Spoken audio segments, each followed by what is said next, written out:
with the confidence provided in all of these 3 sentences. God's got this. We can trust God in whatever situation we face. We can triumph. We can hope in freedom. We can hope in restoration. We can trust that we can triumph in any situation as long as we remember that God is in charge. Is there anything that God isn't aware of? Anything we go through? The response is a categorical no. Is there any circumstance that we're ever in that God isn't aware of? The replies are loud no. Is there any illness from which God can't deliver us? The answer is emphatically no. Is there anything our relationship, our household, or our finances can't solve if we put our faith in God? The answer to this question is emphatically no. Is there really anything beyond Christ's ability to handle? No, God is our shelter and stronghold, and He is always there for us whenever we need help in trouble, according to Psalm 46 verse 1.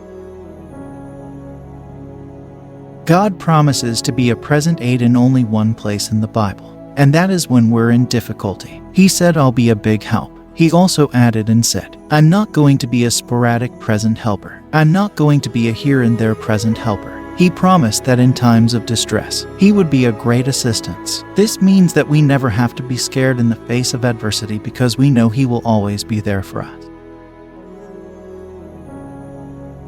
As a message of encouragement for the Bible world and everyone watching today, I'm here to inform everyone that God is with us and that you won't be alone in this. We're not going through it by ourselves. Whether it lasts a week or 2, a month or 2, we're in the hands of the Most High. He's with us now, and He's a great assistance in a crisis. He is there in our midst. He's on our side, and He's not going to let us down. He is the one who is battling for us. He guards us. He serves as a protection for us. He's our bulwark, and He has surrounded us with His hedge. Guess what? Whenever the adversary tries to attack, we're protected by God's strength through faith in Jesus Christ. And it's as if we're in a bunker where nothing can harm us. Why? Because God has you covered. You are in God's hands. He's got you when you put your faith in Him. Your hope will not go away, and it will not be shattered by life's storms.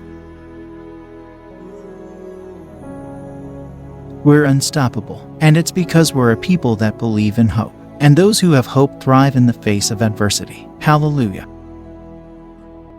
Isaiah wrote during a period when the people of God were facing several threats. Many people attempted to destroy God's people, actually seeking their destruction.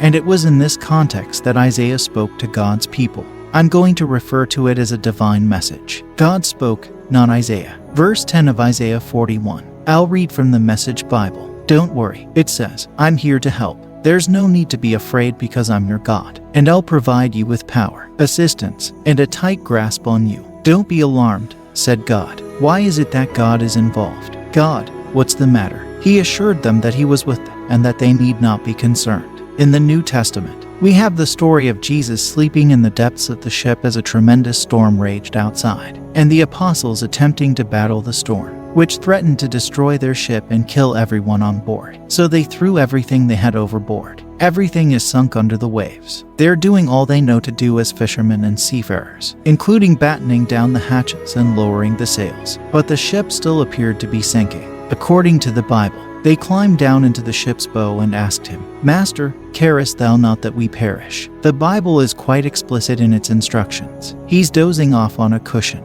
in the ship's bow. And here's something I want you to know that those disciples should have gotten. If He's on board, the ship can't sink. And if He's sleeping on a pillow, we should remain calm. And God said to you and me, don't worry, I'll be there. Understand that I'm in the ship's bowels, that I'm on board, that this ship isn't sinking, and that I'm with you. We must exercise caution so that we do not overreact with terror. That isn't to say there isn't a serious issue, but individuals are expected to respond with faith. We're never intended to react in fear. Instead, we're expected to react with faith in God and a proclamation that He's got this, and that He'll figure everything out for us. We also don't need to be concerned as we've recognized that He's with us. Yes, God is with us. Hallelujah.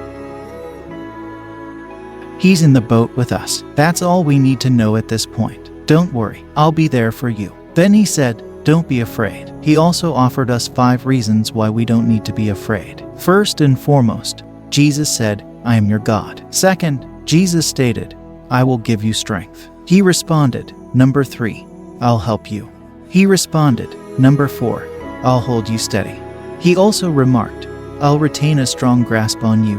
as number 5. I'm not going to lose you, and you aren't going to be lost in this. God stated, I have gotten a hold of you. In Proverbs 3, the Bible teaches that we should not rely on our own understanding, but rather trust in God with all of our hearts and minds. If you give Him control of your circumstances, He will lead you along the right road. Put your trust in the Lord with all of your heart and don't depend on your own understanding. Someone has been trying to figure something out right now, and you haven't been very happy about it.